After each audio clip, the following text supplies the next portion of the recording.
it's more dashboarding. And then last but not least, the global assumptions, which is partly the master data Christian was talking about.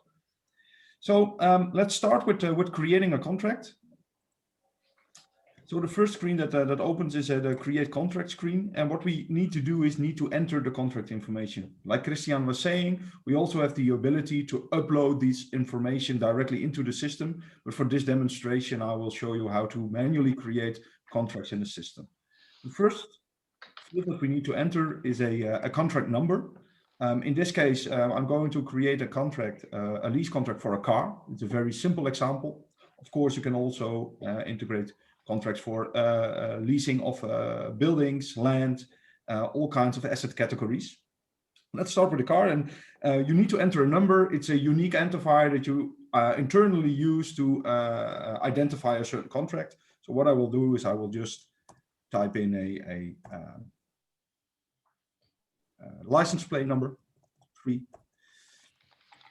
And I will also type in a more logical name to this contract and say this is in Skoda Fabia.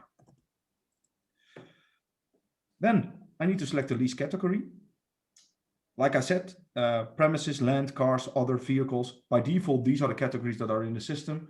During implementation, we normally change this to the requirements of the customer. This is important because we can also adapt certain global assumptions to these categories. I will get back to this later on. So let's select cars. Also important to know the legal company. Again, a dimension that needs to be customized for your specific organization. I will choose company A.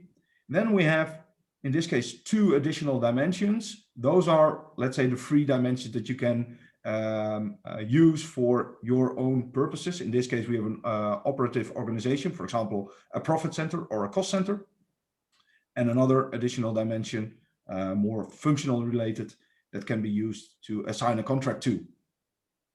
Once I've done this, I press the create contract. What will happen in the background? IBM will also create a unique identifier, which is just a number to store the contract information that we have entered, and it will automatically populate certain values in the contract. The first values that we see here is the IFRS 16 qualifiers. Those will by default be put on yes. So by changing these options from yes to no, you will change the way IBM IFRS 16 will calculate the contract. If you put one of these to no, it will not classify as an IBM IFRS 16 or as an IFRS 16 contract, and it will not be taken into consideration when creating the bookings for IFRS 16. We will leave this at yes. Then we have some additional contract information, lease options. If it's an internal lease, what the lessor is, the internal lessor. We can add an additional description for the contract. You can also put in a link to the actual contract.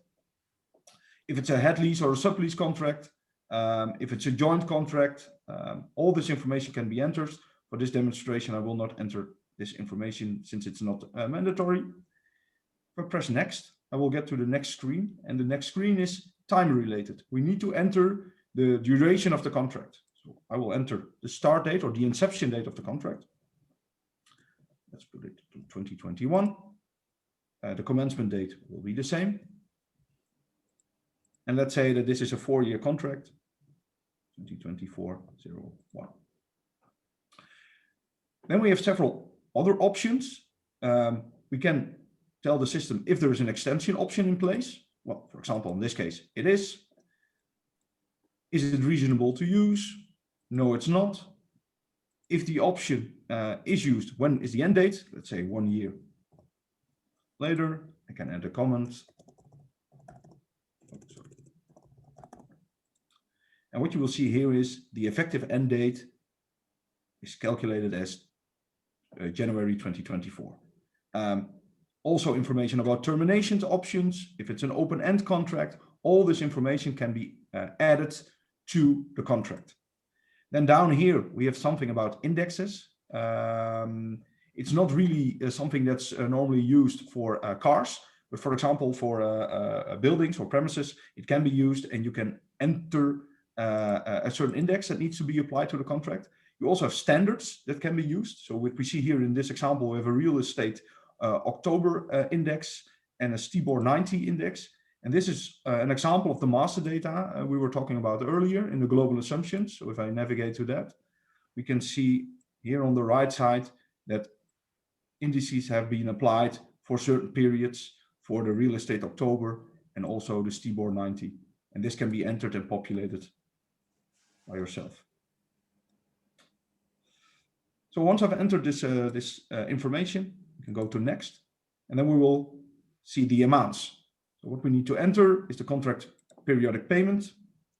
I'll just enter 5,600. In this case, it's 5,600 Swedish kroner. The Swedish kroner is derived from the company. So every company has a local currency, and by default, all the contracts are set to that currency. By this question, and the default currency by default is the local currency. If you put it on no, you can choose whatever currency is available in your system. So it is possible to assign euro contracts, for example, to this Swedish company, and the system will take care of the currency conversion. So also service component information, auto deductible fees, all that information, all those payments can be entered. In this case, it's a linear payment. I will get back to non-linear contracts as well. You can set if the contract is prepaid or not. In this case, we will set it to yes. The payment frequency. So we can see the options are monthly, quarterly, semi-annually, and yearly. Just leave it on monthly. A percentage uplift can be applied to the contract for every 12 months. The number of free months. So if in a certain contract there is an option or something that's related to 3 months, can be entered, the number of 3 months. It will be calculated over the lifetime of the asset. So it will not be that the first 2 or 3 months will be empty. No, it's calculated over the lifetime. Currency we talked about. Then we have the discount rates. Also by default, the system will use the central discount rates. The discount rates are used to calculate the lease payments and the lease liabilities. But you can also enter a specific discount rate for a certain contract. So again, the central discount rates are stored in the global assumptions. We see them here. These discount rates by default are stored per country and per lifetime of the asset. Sometimes we also customize it for customers to also take into consideration the asset type and that we saw before, cars, premises. Those can have different discount rates, and that can be added as well as a customization to the application. Then we have some termination penalties, some residual values, and last but not least, some other contract costs, initial direct cost of dismantling or restoration cost. Normally, this is only in place or is needed for buildings or premises, and this information is then in the contract itself. Like I said before, I've entered the 5,600 here. This is a linear payment. When I press the itemize option, you also have the ability to enter non-linear payments. So you can just say from this period to this period, the contract periodic payment is this, and for another part of the contract, it's a different amount. So this can be entered as well and will be taken into consideration when calculating the contract. So once I'm done, I can go to the IFRS 16 calculations, and I can run the calculations. I will run it for everything, for all the contracts, for all the companies. You can run it for a specific company. And like Christian was saying, you have the ability to have, multiple versions. So you can also run simulations. In this case, I will just use the base, which is the actual contracts. And the contract has been calculated. If I then drill down here in my cars, there should be the contract I've just created. And you can see here some visualizations on these contracts. If I then continue to the contract details, here you can see that if I select the contract itself,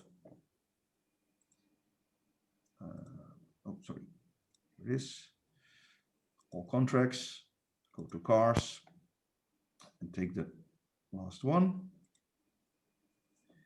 Here we can see the contract itself. I'll just scroll up. And these are all the calculations that were performed by the system. So first of all, we see here the lease liability opening balance. We see the monthly lease payment that we entered. We see the interest payment that was calculated. Then we can see the decrease in the lease liability. And finally, the closing balance for the lease liability in this period. On the right side, we can see the right of use assets opening balance, the monthly depreciation, and then the closing balance. As you can see here, the opening balance for the lease liability and the right of use is not the same. That's because of the prepayment that we entered and put to yes. And if I then scroll down, we said the contract had a lifetime of 4 years. So at the end of the lifetime, there's no lease liability left. And also here on the right side, the right of use assets has been fully depreciated by the system. So this is just an overview of the calculations made by the system. It's also very interesting is to have a look at the bookings that are created by the system. And so before exporting them to your accounting system, you have the ability to view them in here. This can be done for a specific contract, for a specific company, even for a specific custom dimension, and also for a specific period. So here we are looking at the bookings that are created for the full year 2020. So what do we see? We see the initial bookings, which are posted in January. So if I just take January on itself, we see the initial bookings, we see the recurring bookings, interests, rental payments, depreciation, prepayments, and last but not least, the IFRS 17 reversal bookings that are also taken into account in the system. If I just select another period, for example, February, we can see there is no initial booking because that was already posted in January. And these are just the recurring bookings that come back every single month. Of course, bookings will be impacted by reassessing the contract. So it can be that bookings are recreated or are created by a change in the contract. And that will also be visualized in this report. We can look at it on a periodic basis. We can look at it on a year-to-date basis. 2012. So we have the ability to view what's happening in the system and what will be exported to your local accounting system or your consolidation system. I was already talking about the contract assessment. So if I press the contract assessment option, I can reopen the contract that we just entered. By opening this, we will see the same information that we saw before when entering the contract information. So here again, the IFRS 16 identifiers. We can see the payments that we entered, the prepayment that we changed, the lifetime of the asset. And also important here on the right side, we can see, first of all, the name of the contract, who has created the contract, when it was created, and very important, Christian was already mentioning it, what the status is of the contract. Preliminary says that the contract is not final yet. So somebody has entered this information, but is still working on it, and I still have the ability to make changes to this contract and recalculate the impact. Here we can see the IFRS 16 settings. Important is the low value asset and the short-term contract options. Those are taken care of by the system. These are also part of the global assumptions. I will get back to this later on where this is stored, but this is determined by the system automatically. Here we have an action called set status to validated. If I press this button, I will do it in this case, you will see the status is changing to validated. This means that the contract can no longer be changed just by re-entering information here. You're now obliged to use the modify option that you see here. The modify option will trigger something within IBM IFRS 16. It will take a copy of the initial contract, and then you will have the ability to make changes to that contract. What you need to do in that case is to tell the system as of what period this change needs to be incorporated within the calculations. So that will be done by the system automatically, but you need to enter that information. Again, that copied version of the contract will again have the status preliminary. You can calculate it, you can change it afterwards and put it to validated once you're done. Also, there's another option, terminate. If a contract is terminated, you can just say, as of the period 2023 December, for example, this contract is terminated, enter the information and press the terminate option. And then the contract will be terminated. Of course, the bookings that need to be applied for that option will be automatically generated by the system.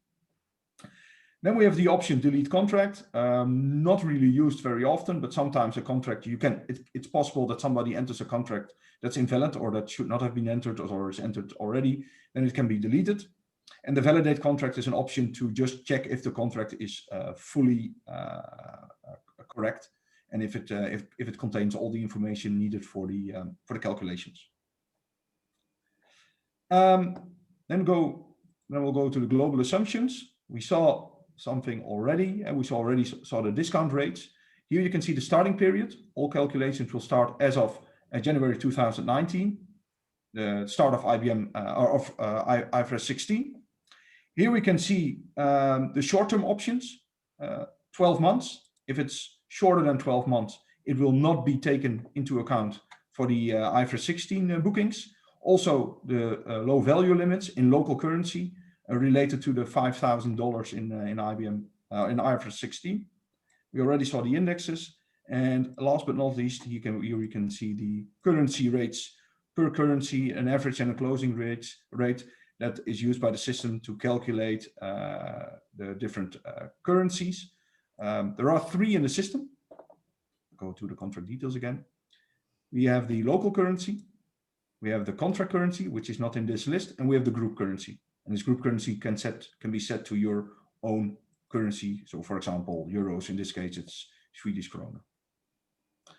The last thing that I wanted to show is a dashboard with some KPIs, the contract monthly payments, the contract present value, the contract depreciation, and you can use the navigations here. And here we see a visualization per contract for the monthly payments.